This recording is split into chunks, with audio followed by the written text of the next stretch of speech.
या बुलेटिनमध्ये आपण बातम्यांचा वेगवान आढावा घेणार आहोत। मात्र त्यापूर्वी एक मोठी बातमी येते। सिंधुदुर्ग कोल्हापूर दरम्यानचा करूळ घाट हा वाहतुकीसाठी ठप्प झालेला आहे। करूळ घाटात मातीचा ढिगारा पडलेला आहे। दरड कोसळल्यामुळे वाहतूक ही ठप्प झालेली आहे। महामार्ग प्राधिकरणाकडून ढिगारा हटवण्याचं काम सध्या सुरू आहे।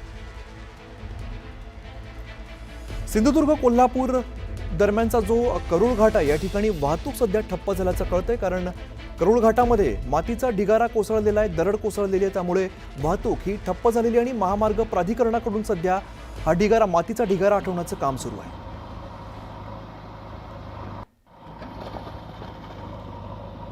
तर आपण दृश्यांमध्ये बघतो, खरं तर सिंधुदुर्ग कोल्हापूरच्या वाहतुकीसाठी अत्यंत महत्त्वाचा असा घाट आहे, महत्त्वाचा रस्ता आहे। करूळ घाटावरून अनेक मोठी वाहतूक होत असते, मात्र हा जो घाट आहे तो सध्या वाहतुकीसाठी ठप्प झालेला आहे, कारण करूळ घाटामध्ये दरड कोसळलेली आहे आणि दरड कोसळल्यामुळे मातीचा ढिगारा मोठ्या प्रमाणात रस्त्यावरती साचलेला आपल्याला बघायला मिळतो।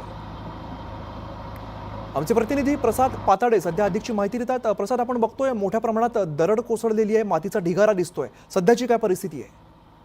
सर, सिंधुदुर्ग जिल्ह्यामध्ये जो आहे तो ऑरेंज अलर्ट जो या ठिकाणी जारी करण्यात आलेला आहे आणि मागील काही म्हणजे मध्यरात्रीपासून मुसळधार पाऊस आहे तो सह्याद्री पट्ट्यामध्ये पडताना पाहायला मिळेल। त्यामुळे जो आहे या मुसळधार पावसामुळे या ठिकाणी जी आहे ती दरड सकाळी 10:30च्या दरम्यान पडलेली आहे। त्याचा मलबानी दरड जी आहे ती रस्त्यावरती आलेली आहे।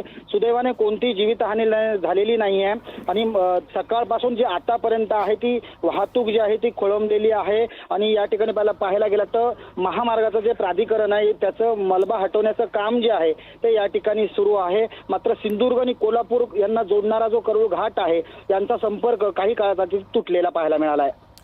धन्यवाद प्रसाद या सगळ्या सविस्तर माहितीसाठी।